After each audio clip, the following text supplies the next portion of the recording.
DSC results release అయ్యాయి. ఇక్కడ మనకు వెబ్సైట్ చూస్తే టీజీడిఎస్సి 2024 జనరల్ ర్యాంకింగ్ లిస్ట్స్ అని పెట్టారు. సో దయచేసి దీన్ని క్లిక్ చేసుకోండి. క్లిక్ చేస్తే ఆటోమేటిక్గా మనకు ఈ యొక్క జనరల్ ర్యాంకింగ్ లిస్ట్ అనేవి మనకు బయటకు వచ్చేస్తాయి. ఎందుకోసం అంటే బహుశా మనకు ఒక్కొక్కసారి ఏమవుతుంది అంటే ఓపెన్ కాకపోవడానికి పలు కారణాలు ఉంటాయి. మీకు తెలిసిందే.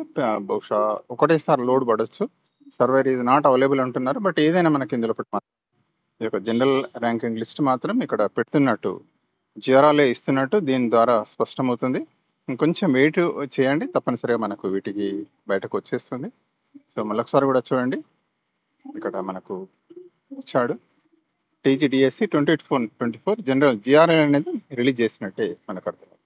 సో దయచేసి వరీ కాకండి. మీ యొక్క ర్యాంకింగ్ ఎట్లా ఉంది డిఎస్సి లోపల, మీ డిస్ట్రిక్ట్లో ఎక్కడ ఉంది అని తెలుసుకోండి.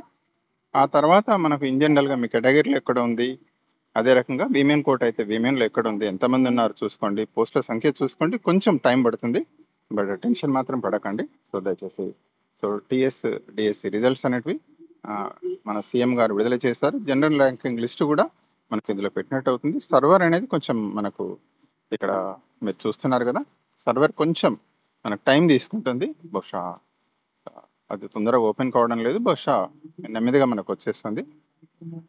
సర్వర్ స్ట్రెస్లో ఉందన్న విషయం మనకు అర్థమవుతుంది. ఈ విధంగా మనకు రిజల్ట్స్ అనేటివి రిలీజ్ చేయడం అనేది జరిగింది. సో థ్యాంక్ యూ అండి. Thank you for watching this video.